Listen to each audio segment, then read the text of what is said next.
այդ քանակ իրանք շատ լավ գիտեն, իրան հասցրել են թիվը, այդ մարդկանց, ես գիտեմ, որ խցանումներ ա եղել, որ մարդիկ մի քանի ժամ ոչ կարողացել են հասնել օդանավակայան, ոչ կարողացել են հետ վերադառնան, բայց դա շատ չնչին մասն է։ Դրանք գնացել են միայն դիմավորելու։ Ու Աստված ոչ անի, հանկարծ լուրջ մի բան լինի, դուք այդ թիվը 10 անգամ ավելի է շատանալու։ Զանգերը շատ վաղուց հնչեցրել են, դուք չեք լսել ուղղակի։ Այս մարդը ինքը իրանով ապացուցել է, որ ինքը սատանա է։ Ում նզով կա, եթե կարդան մեկին, դա ինձ համար կլինի ճակատագրական, բայց ոչ իրան։ Ինքը ինչ կապ ունի եկեղեցու հետ, ինքը ինչ կապ ունի, իր ժառանգները ինչ կապ ունեն եկեղեցու հետ։ Սրանք ինչ ժառանգներ են տալու։ Սրանց ժառանգները Սոդոմ Գոմորի ապակա բնակիչներն են։ Մենք մահապարտի պես մեր սրբությունները մեր եկեղեցին պահելու ենք։ Ու առաջնագծում կանգնելու եմ ես մնացած կանանց հետ, այն կանանց հետ, ովքեր որ իրանց երեխաների հետ գալիս են ամեն կիրակի պատարակների։ Մենք մեր եղբայրներին չենք թողելու, որ իրանք առաջի գիծ կանգնեն։ Իրանք երկրորդ գիծ կկանգնեն։ Բայց կյանքի գնով էլ լինի,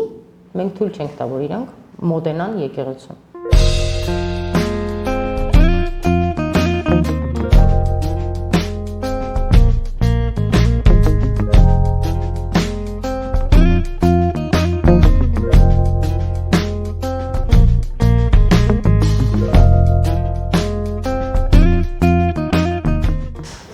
Իրավունք TV տաղավարում հյուրընկալել են Արմինե Սնդոյանին, շնորհակալություն Արմինե հրավերն ընդունելու համար։ Արմինե, մենք լարված օրեր ենք ապրում, իշխանությունը ուղղակի արշավ է սկսել հայ առաքելական Սուրբ եկեղեցու դեմ, սակայն այս ամենը ունի իր նախապատմությունը դեռ 2018 թվականից, եւ ես շատ լավ հիշում եմ, որ 2018 թվականին շատ քչերն էին համարձակվում ի պաշտպանություն կանգնել վեհապար հայրապետին։ Այդ քչերից մեկը դուք էիք եւ բավականին մեծ ներդրում եք ունեցել այդ հարցում։ Նախ սկսենք 18-ից։ Ինչ տեղի ունեցավ եւ այն ժամանակ ինչու այսքան աջակիցներ դուխ չէին անում դուրս գալ եւ իրենց աջակցությունը հայտնել առաքելական Սուրբ եկեղեցուն։ Շնորհակալություն Հրանտ ջան հարցի համար։ Ես կարծում եմ, որ քանի որ նոր էր իրավիճակ, ոնց որ իրանք էին ասում, իրավիճակը փոխվել, երևի մարդիկ լավ չէին պատկերացնում, բոլորի մոտ ինչ որ անհասկանալի կարող է վախեր կար, կարող է պահի լրջությունը չէին պատկերացնում։ Ինձ ոչ մեկ չի ասել, ես ինքնաբուխ, ես տեսել եմ այդ աղանդավորների դուրս գալը ու ես ինքնաբուխ ինձ համար դուրս եմ եկել։ Ես ի պայքարի ու ընթացքում էլ ծանոթացել եմ ձեր գման լրագրողի հետ, Անժելա Սարգսյանի հետ, Անի Կարապետյան, այդ մարդիկ են Հայկ Այվազյան, Հայկ Նահապետյան, դա այն մարդիկ են, որ իրանք հնարավորին ի որտեղ որ հնարավոր էր ասուլիսներով, իրանց գրառումներով Facebook-յան, իրանք իրանց պայքարը չէին թույլատրում, իրանք չէին վախենում ոչ մի բանից, որտեղ ինչ պետք է ճիշտը ասում էին։ Բայց սենց մի հատ խոսույթ կա, որ հիմա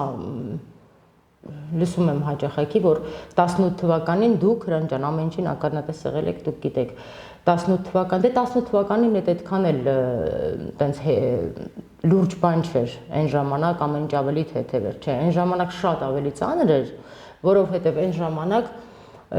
այս սատանան ինքը գործում էր ոչ ակնհայտ։ Թե հիմա ինքը գրառումներ անում, մենք գոնե իմանում մենք ինչին կարանք մենք սպասենք, այն ժամանակ ոչ մի բանի մենք չէին կարող սպասենք, որտեղ իր ժպիտը դեմքին ժողովրդին խաբելով ման էր գալիս այդ ժամանակ։ Իսկ այդ աղանդավորներին ու ոստիկաններին հրամանը ներքին կարգով էր գնում, այսինքն մենք չգիտեինք ինչին սպասենք, որ րոպեին ինչ կարող լիներ։ Ու ոնց կարող այն ժամանակ ասենք ամեն ինչ ավելի հեշտ լիներ, որովհետև այն ժամանակ կոնկրետ վեհապարի կյանքին վտանգ սպառնացել է, դուք տեսել եք։ Դա եկեղեցին, բայց այս ամբողջ է 1.5 տարի է տևել այդ արշավը, 18 թվականին որ ասում, դա մի օրվա, մեկ ամսվա մասին չի խոսքը։ 1.5 տարի ամեն օրվա ռեժիմով աղանդավորները գրոհել են մայրաթորը ու իրանց արշավներով մնացածը ի վերջո հասան նրան, որ հայտնվեցին վեհարանում, այսպես ասած գրավեցին։ Իհարկե, դուք տեսել եք, ու այն ինչ որ բարձրաձայնվել է, դա ոչ մայրաթորն արել, ոչ մենք ենք արել, ոչ դուք եք այդպես արել։ Դա իրանք են, չէ, իրանք այդ աղանդավորները իրանք կայքում տեղադրում են, որ վեհապարին գնդեվանքում օրինակ քաշքշում են ու ուզում են փորձեն ձորը գցեն։ Ինչի համար եմ ասում, որ այն ժամանակ էլ էր նույն էս ոչնչության հրամանով դա իրակուրացիայի տակ էր համենայն դեպս,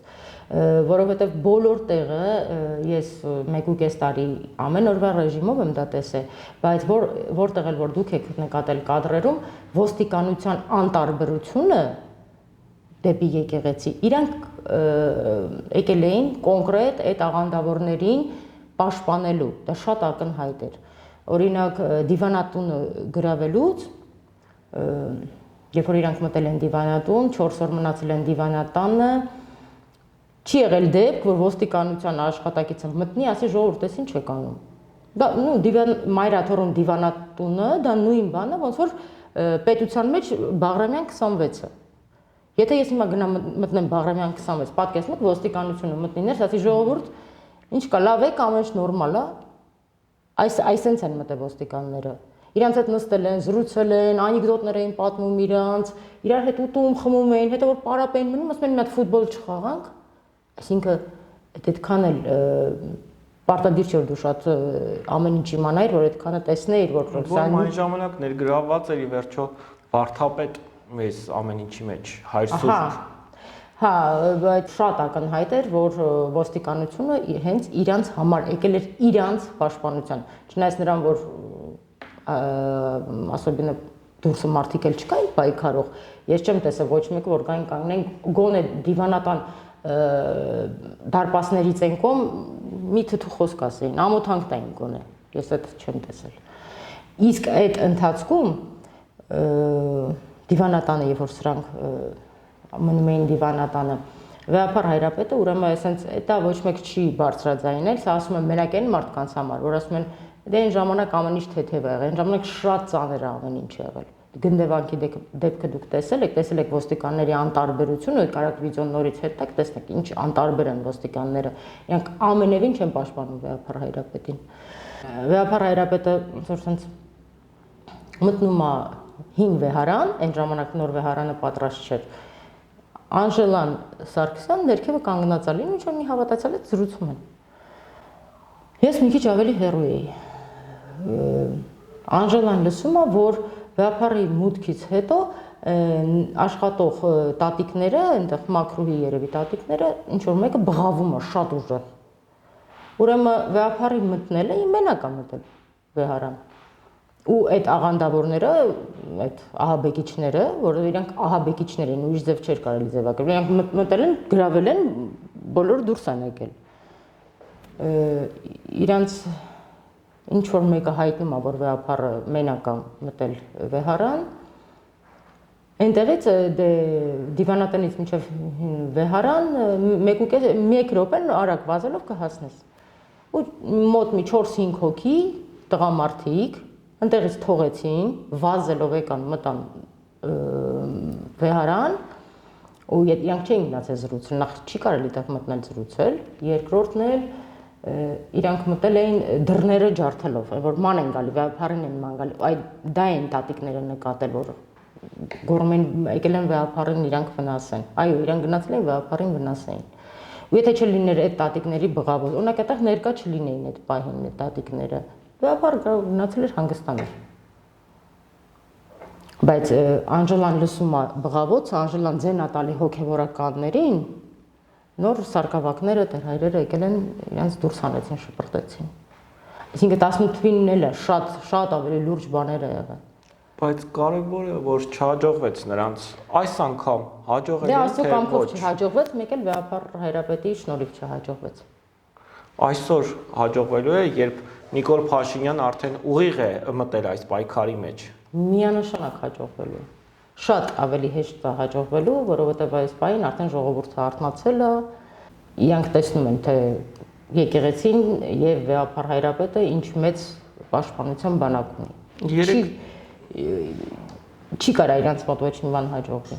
Երեք ականատես եղանք օդանավակայանում, հա, թե ինչպես դիմավորեցին վեհապար Հայրապետին։ Իսկապես հուզիչ տեսարան էր։ Ինչ պիտի հաջորդի այս ամենին ձեր գնահատմամբ։ Դե ոնց տեսնում ենք գլխավոր սատանայի պահվածքից իր մոտ պայքարը դեռ շարունակվում է։ Թե ինչ կլինի Հրանտ ջան, այդ գիտի մենակ իրանց տերը սատանան ու մեկ էլ իրանք գիտեն, թե ինչ կանեն, իրանք ինչ են պատրաստվում անել։ Բայց մենք էլ պատրաստ կանգնած ենք, մենք զինվորն ենք մեր եկեղեցու, մենք պատրաստ կանգնած ենք ու երեկվա թողին գրանք պրոստը իմանան մի բան, որ այդ քանակ իրանք շատ լավ գիտեն, իրան հասցրել են թիվը, այդ մարդկանց, ես գիտեմ, որ խցանումներ ա եղել, որ մարդիկ մի քանի ժամ ոչ կարողացել են հասնեն օդանավակայան, ոչ կարողացել են հետ վերադառնան, բայց դա շատ չնչին մասն է։ Դրանք գնացել են միայն դիմավորելու։ Ու Աստված ոչ անի, հանկարծ լուրջ մի բան լինի, դուք այդ թիվը 10 անգամ ավելի է շատանալու։ Այդ մարդիկ գնացել էին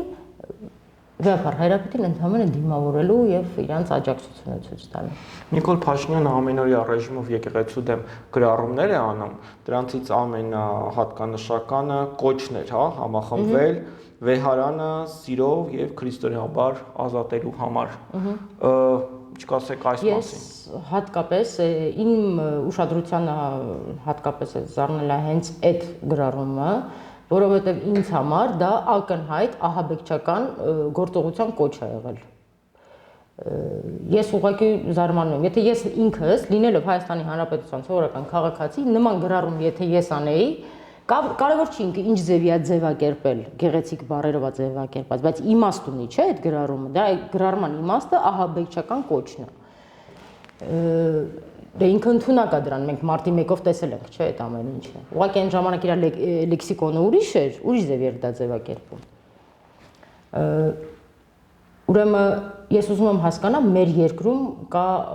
ազգային անվտանգություն, գլխավոր դատախազություն, քննչական կոմիտե, ոստիկանություն,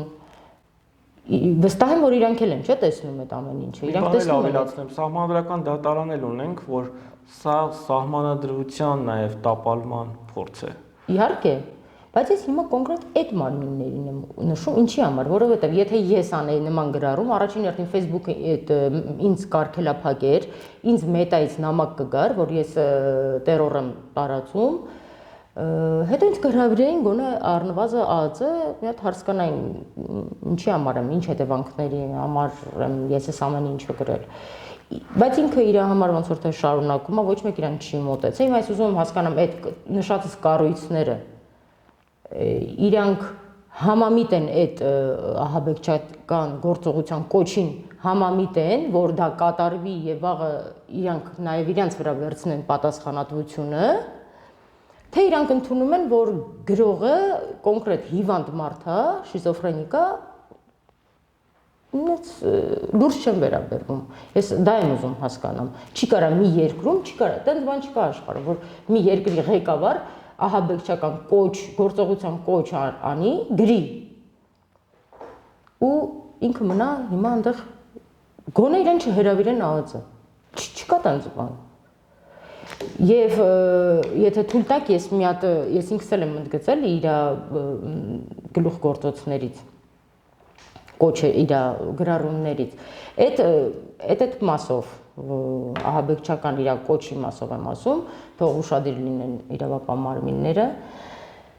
Մի այս տեսակ գրառում էր ուրեմն արել, նոր սա հավաքի հետ կապված, ինքը հավաքագրում է մարդկանց ու կրիտերիաներն է նշել։ Իրենց ամբողջ հոգով հրավիրում է նրանց, ովքեր որ իրենք հոգով հավատում են մեր կենթանի Տիրոջ Հիսուս Քրիստոսին, գոնե մեկ անգամ սկզբից մինչև վերջ կարդացել են Աստվածաշունչը,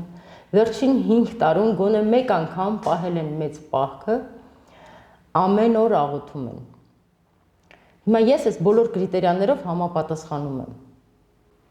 Բայց այս բոլոր կրիտերիաները էլեկտրոնային հասցեին Նիկոլ Փաշինյանի ու հայտ ներկայացրել տարբեր։ Ես այս բոլոր կրիտերիաները քանի որ համապատասխանում եմ, բայց մարդը լինեմ ես, թե լինի ով։ Մի մարդ, ով այս կրիտերիաներին համապատասխանում, այս ցանկացած հավատացյալ, ցանկացած հայ առաքելական եկեղեցու հետևորդ համապատասխանում այս կրիտերիաներին։ Բայց ես իրան պարզ ասում եմ, որ ես նայում եմ ու իրա գրառումը, իրա ապրածը, իրա արածը ինքը չի կարա լինի հայ առաքելական եկեղեցու հետևորդ, ինքը չի կարա լինի հավատացյալ, ինքը ընդհանրապես կապ չունի եկեղեցու հետ, որ ես իրան պարզ ասում եմ, որ այս իր արածից հետո, որ ինքը իր անունը անգամ Նիկոլ չի, ինքը իմ համար այլևս Բենզեբուղն է, ճանջերի տիրակալն է, ու ես իրան Բենզեբուղով եմ դիմելու սրանից հետո։ Արմեն, բայց եթե այս չափանիշներին հա նայում ենք, ո՞նց են որոշելու, թե իրապես այդ անձը, այս քաստինգը անցնում է, թե ոչ։ Օրինակ, ինչպես են ճշտելու, թե պահք պահել է, թե ոչ, ամեն օր աղոթում է, թե ոչ։ Դե դրա համար ճիշտ ասած ծիծաղս գալիս էր, որ չգիտեմ, դրա կոնտրոլը կա, ո՞նց են գնալու են, երևի նա чистом слове։ Բայց ով է իրան միանալու։ Անկամ աղանդավորները կյանքի խոսքը ես ոնց որ հասկացա, իրանք հետ են կանգնել, որ իրանք չեն մասնակցել այս ամենին։ Պաշտոնապես հայտարարեցին, որ իրենք իշխանության եւ առաքելական եկեղեցու հարաբերությունների հետ գործ չունեն, չեն խառնվելու։ Այո, եթե ես չեմ սխալվում, 18 թվականի կամ 19 թվականի մեջ այդ ընկած հատվածում մի անգամ եւս կյանքի խոսքը եկեղեցին էլի իր խոսքը ասել է, որովհետեւ սրանք արդեն հրավիրում էին նրանց, նրանք իրանց խոսքը ասեցին այն ժամանակ։ Իսկ հիմա իրանով է միանալու այս կրիտերիաներով ով է համապատասխանում գնելը ալկոգոլիկ այդ դերասան ալկոգոլիկն է համապատասխանում Ռոմանը բլոգեր Ռոման Բաղդասարյանը։ Think ես չգիտեմ ով է միանալու։ Վարձու երևի վարձու, քանի որ իր կոչը տերորիստական է։ Համենայնիվ շատ ակտիվ մտել են այս արշավի մեջ։ Մենք մոնիթորինգ էինք արել Նիկոլ Փաշինյանին պատկանող կայքում ընդամենը մեկ շաբաթում 130 նյութ էր գրվել վեհապար Հայրապետի դեմ։ Նրանք գոնե կլինեն Նիկոլ Փաշինյանի մարտիկները այնտեղ Ալխաս, Հասմիկ Հակոբյան եւ մնացյալ падգամավորները շատ թունդ մտել են այս պայքարի մեջ։ Դե թող փորձեն։ Մենք էլ կդիմավորենք, տեսնենք։ Թող փորձեն։ Ինքը մի հատ էլ իր գրառումներից, որ իր համար է գրել, որպես հայ առաքելական եկեղեցու հավատավոր հետևորդ, որպես մարդ, ով խանդաղատանքով է վերաբերվում հոգևոր ժառանգության ամեն արժեքի, ամեն մասունքի, ամեն պատկերի եւ քարի, ուրեմն ինքը ոչ հայ առաքելական եկեղեցու հետևորդ է, երբևիցե չի եղել, ինքը հավատացյալ չի, իսկ ինչ վերաբերվում է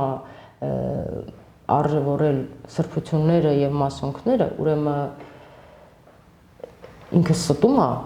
սա հերթական մանիպուլյացիա է, դե հիմարների համար սա մանիպուլյացիա է բնականաբար, այն ինչ որ ինքը գրում է։ Դու չես կարա լինես հայ առաքելական եկեղեցու հետևորդ, հավատացյալ, սրբությունների պաշտպան, երբ որ դու հանձնել ես Արցախը, Արցախն ինքը արդեն սրբավայր էր, Արցախում կար մասունք, չէ՞, դու իր եկեղեցիներով, իր խաչքարերով, իր սրբավայրով դու հանձնել ես թշնամուն, դու չես հանձնել, դու վաճառել ես, դու գումար ես վերցրել դրա համար, դու վաճառել ես, դու ո՞նց կարաս այսօր խոսած, որ քեզ համար դրանք արժեք են։ Ու նրանից հետո ասում է, որ հայ առաքելական Սուրբ եկեղեցին պետք է ունենա նորընտիր կաթողիկոս։ Հայ առաքելական եկեղեցին ունի կաթողիկոս, ու հայ առաքելական եկեղեցու կաթողիկոս ոչ ընտրելու, ոչ մերժելու իրավասությունը չունի ու երբևիցե չի ունեցել պետությունը ու չի կարա ունենա։ Ոչ իրանից առաջինները, ոչ իրանք, ոչ էլ իրանցից հետոները։ Որոշ կարգալույց հոգևորականներ նույնիսկ կանոններ են շրջանառում, թե ով կարող է լինել։ Ուզում եմ անկեղծանանք նաև այս հարցում, հա։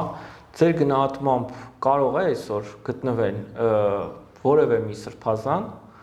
ով այսպես ասած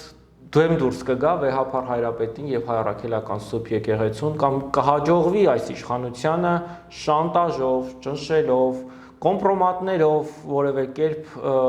իրենցով անել եւ ինչ-որ այլ ընտրանքային տեխնացու ներկայացնել։ Մեր սրբազաններից, Այո, Մայրաթորի։ Առհասարակ ինչու՞ է Մայրաթորը։ Չէ, չեմ պատկերացնում, ճիշտ է, ես տեսնում եմ, որ շրջանառվում են եւ կարգալուց եղած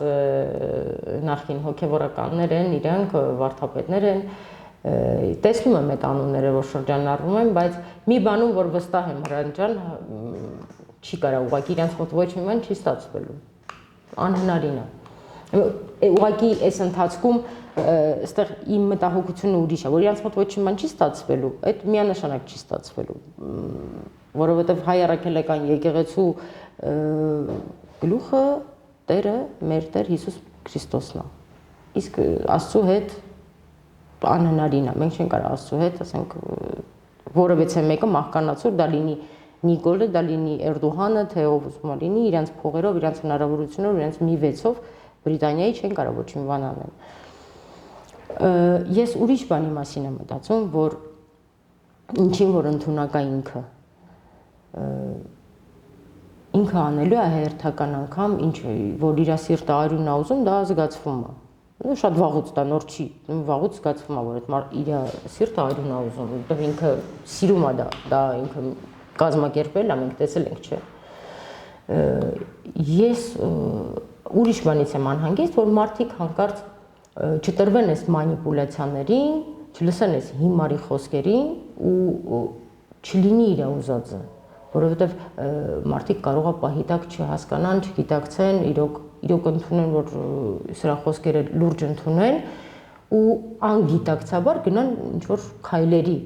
Կառավարության աշխատակազմի ղեկավար Արայիկ Հարությունյանը երեկ հայտարարեց, որ գլուխները պատին կտան նրանք, ովքեր կարծում են, որ քաղաքացիական պատերազմ կարող է հրահրվել այս ֆոնին։ Դե տեսնենք։ Համենայն դեպս մենք պարզ տեսնում ենք, որ իրանց վարչապետի կոչերով մենք հələ որ տեսնում ենք, հələ որ ինքը մարդկանց հավաքում, որ ինքը ահաբեկչական կոչեր է անում, մենք այդ ամենը տեսնում ենք, կապ չունի ինչ աշխատակազմի ղեկավարը ասում, համենայն դեպս։ Ուղղակի այստեղ խնդիրը նրանում չի, Նիկոլ ինքը իրանով չի որոշել, ասենց զարթնել է մի օր, որոշել է հիմա եկեղեցու դեմ պետքա դուրս գա։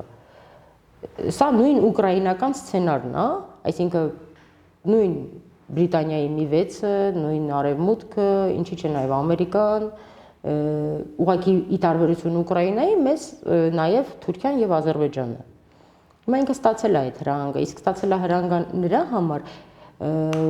որպեսզի եկեղեցուն առաջի հերթին փորձեն լրացնել,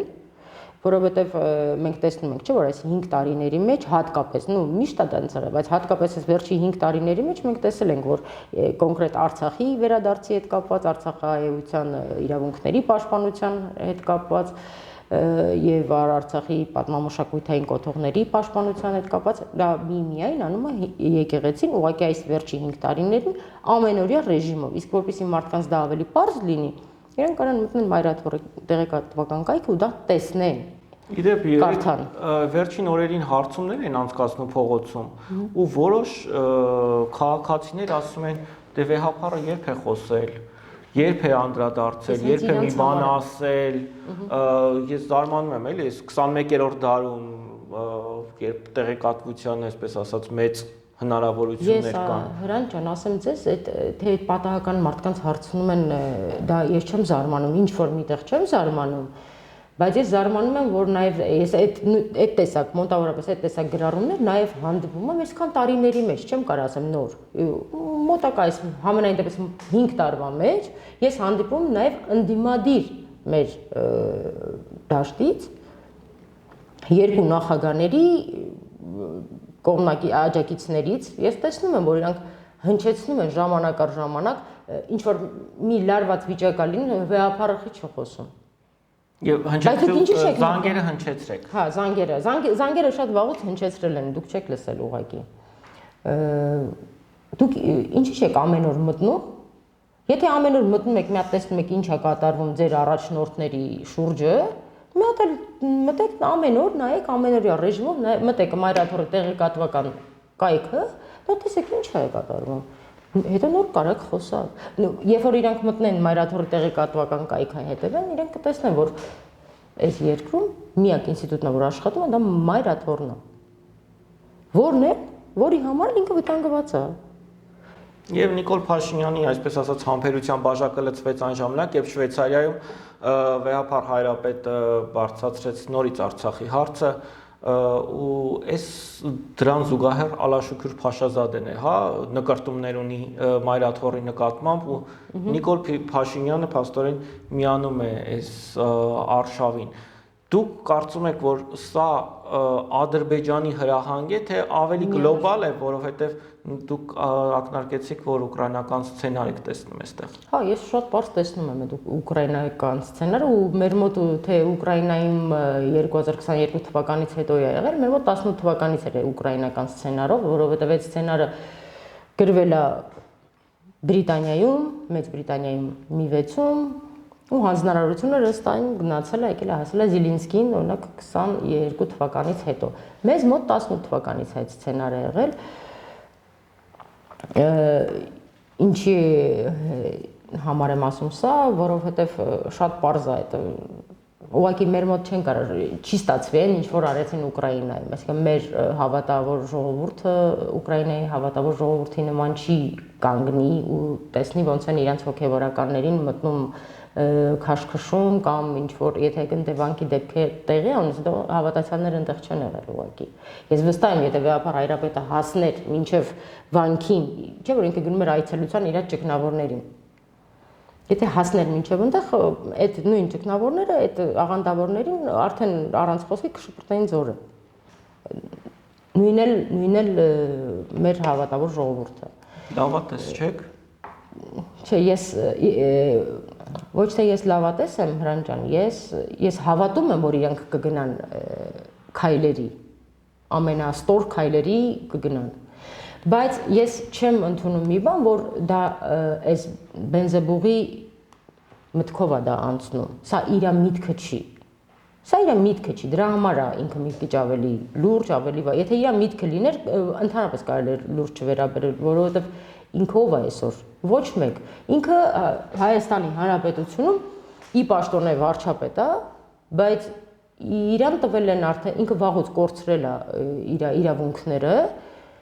ու ինքը զավխոզի դեր է ստեղ տանում, այսինքն ինքը ընդհանրապես իրան, որ իրանով կարա ինքը որոշի, այդ կարա գնա դպրոցներում այդ ծորակները ստուգի կամ ինչ որ երեխեքի հետ գնդակ խաղա, ասենց այս կարգի բաներ կարա անի։ Իդեպ մտքերն էլ կարծես թե սպառվում են, որովհետև այսօրվա գրառումը այդպես էլ շատերը չհասկացան, վեհարանը վեհի, ինչ էր նշանակում։ Ճիշտ ասած ես էլ քիչ առաջ եմ իմացել այդ մասին, դեռ դրա վերլուծությունը չունեմ, բայց թող ինքը իմանա, որ վեհապարը հենց վեհինն է։ Ու մենք ունենք այդ վեհին։ Դա Գարեգին կաթողիկոսն է։ Ամեն ինչ հանգուցալուծում եք տեսնում, հաշվի առնելով, որ մայրաթորը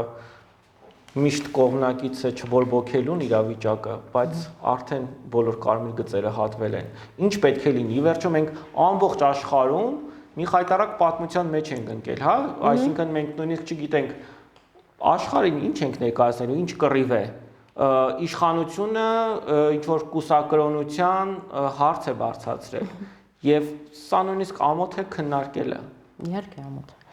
Ուրեմն կուսակրոնության հարցին ինչ որ վերաբերվում է, իհարկե դա հերթական իր ստերից է, իր զրպարտանքներից է, բայց ուզում եմ ասեմ, որ շատ մարդիկ չգիտեն, դե ինքն էլ ոնց որ թե չգիտի, իր շրջապատն էլ բնականաբար նրանք սատանիստներ են, նրանք եկեղեցու հետ քանի որ կապ չունեն իր ուսապարկերը, իրանք չգիտեն կանոնակարգից, բայց կանոնակարգից ինչ որ արտահայտություններ են ան, մեջբերումներ են ան, բայց այդ իրանց մտքերով, դա իրանց մտքերն է, դա կանոնակարգի հետ ընդհանրապես կապ չունի։ Շատ մարդիկ էլ չգիտեն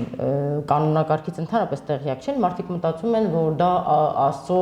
պատվերն է, ոչ, Աստված մեզ չի ասել, որ ոչ մեկի չի ասել, որ չամուսնանաք կամ առավել եւս հոգեվորականներին։ Աստված բոլորի համար Աստված է ու Աստված ասել է, որ հակառակը պետք չի մենակ մնալ, ճիշտ չի մենակ մնալ։ Դու պետք է ունենաս կողակից ու դու պետք է ունենաս ժառանգներ։ Ու մինչև 5-րդ դարը մեր բոլոր հոգևորականները, կաթողիկոսները Գրիգոր Լուսավորիչից սկսած ունեցել են ամուսնացել են, ունեցել են ամենասիրելի կաթողիկոսներից մեկը Խրիմյան հայրիկը։ Այո, իրանք բոլորն ամուսնացել են, ունեցել են ժառանգներ են տվել ի վերջո, այսինքն դա Աստծո պատվեր չի, որ իրանք խախտել են։ Կուսակրոնության օրենքն էլ դա շատ ներեկեղեցական իրանց գերագույն հոգևոր ժողովների ընթացքում որոշում է կայացվել։ Ես կարծում եմ, որ դա ավելի շատ որոշում է եղել նրա համար, որովհետև չէ որ հոգևորականները իրանց նման չեն պահում ընտանիք։ Հոգևորականի համար իր ընտանիքը սրբություն է։ Իր կինը, իր երեխաները, իրանք ժամանակ են տրամադրում, իրանք երեխաներին դաստիարակությունով, հետագա կրթությունով են զբաղվում, որպեսզի ժամանակը իսկ բարձրաստիճան հոգևորականների, քանի որ ծառայության հետ կապված ժամանակը նախ շատ է, գործողությունները իրանք շատ են։ Ես կարծում եմ դա ավելի շատ որպեսզի ավելի շատ կենտրոնանան եկեղեցու գործերի մեջ, դա է եղել նպատակը, որ կոնկրետ սաների վրա դրվել է կուսակրոնության, то есть կարգը ընդունվել է, բայց իրականում ինքը ամենևին մեղք չի ու Աստծո պատվերը չի, որ խախտվել է։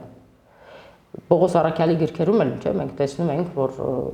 Պողոս Առաքյալն էլ ասում, որ մենակ պետք չի մնալ, պետք է ամուսնանալ, ժառանգներ ունենալ։ Ես մի քանի անգամ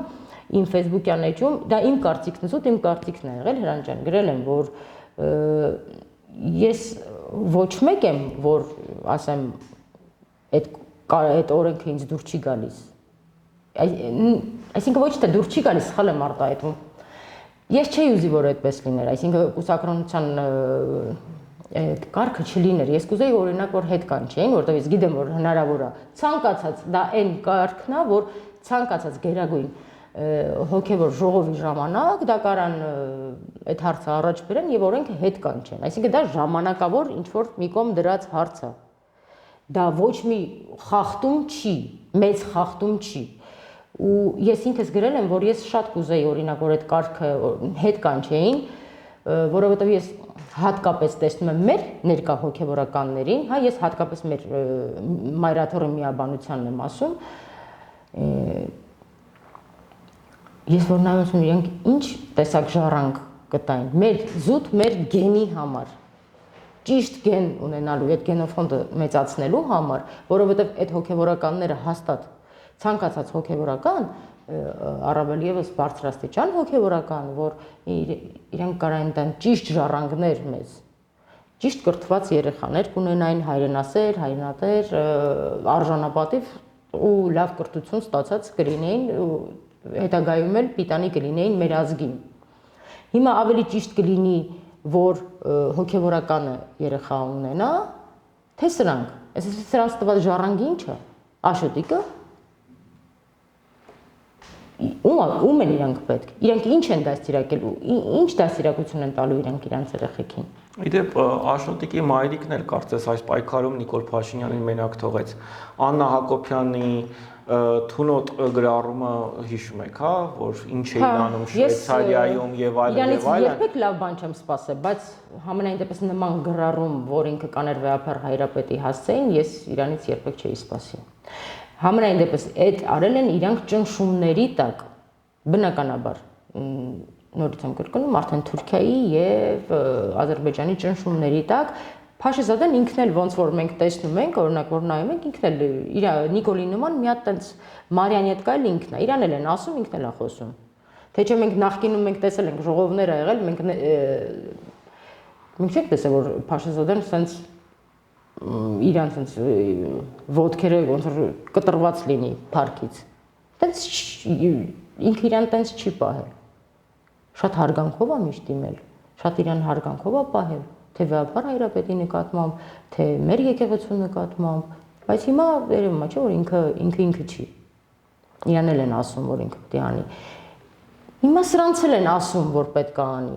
Ու հատկապես իրանց ոնց նշեցիք, հատկապես հունից հանեց արդեն Փաշեզադեի խոսքից հետո վեհապար հայրապետի այցը Շվեյցարիա ու վեհապար հայրապետի այդ դիվանագիտական խոսքը։ Ես այդ պահին նայում եմ, Վեհապար Հայրապետն է իմ երկրի խոսում, թե իմ արտգործ նախարարն է խոսում։ Ես չէի կարողանում այդ զգալ։ Այսինքն մենք էդ էլ չունենք, մենք արտգործ նախարարություն քանի որ չունենք։ Այսինքն բոլոր ինստիտուտների գործերը անում է Վեհապար Հայրապետը։ Մայր աթոռն անում։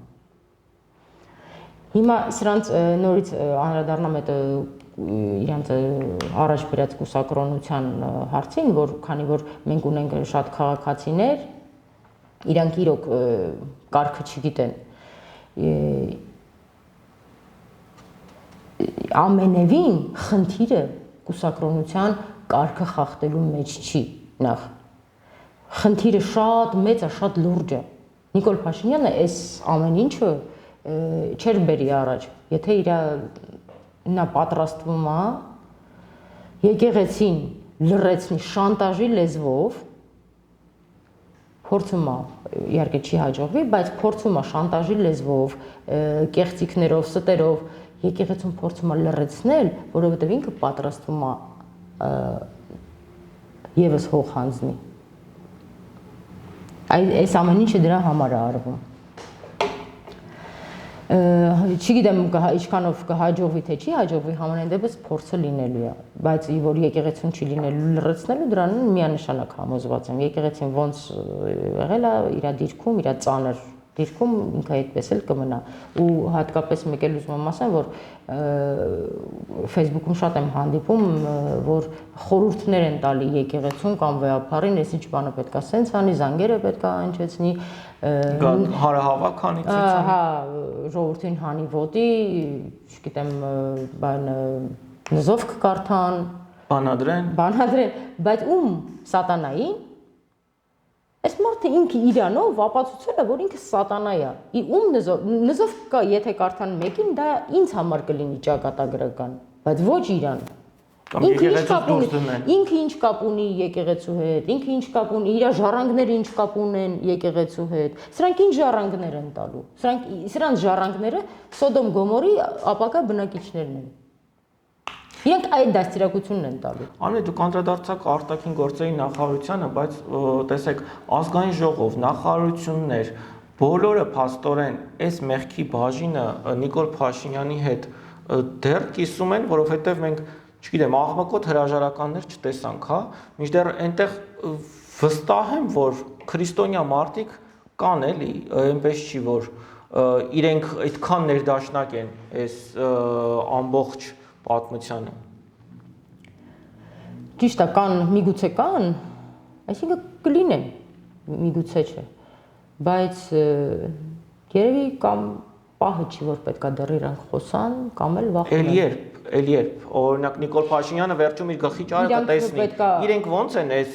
մեղքի բեռի տակ շարունակելու ապրել նույն իրականության մեջ։ Համենայն դեպս իրանք պետք է մի բան իմանան, որ իրանք վախենալը Աստված չի ընդունում վախկոտներին, Աստված չի ընդունում անտարբերներին։ Դրանք մեղքեր են, դրանք ավելի մեծ մեղքեր են, քան կուսակրոնության կարգ խախտելը։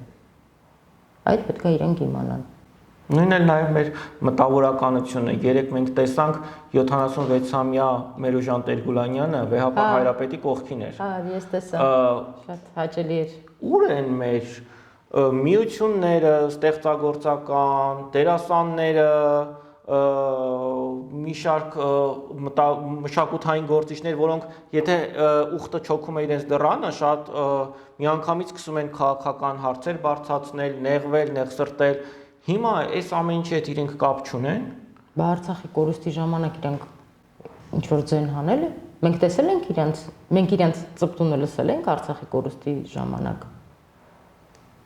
Չենք լսել։ 18-ին դմդմփուի ժամանակ էինք տեսնում իրենց շատ ակտիվ։ 18-ից հետո էլ իրենց չենք տեսել։ Չեմ ուզում, ուղղակի չեմ ուզում հիմա ֆորմատը ուրիշ է, չեմ ուզում խոսամ, որ շատ համել չվիրավորեմ իրենց։ Դե իրանք լուր են, որովհետև իրանք Արցախը հանձնելուց էլ էին լուր։ Իրանք եռաբլուրի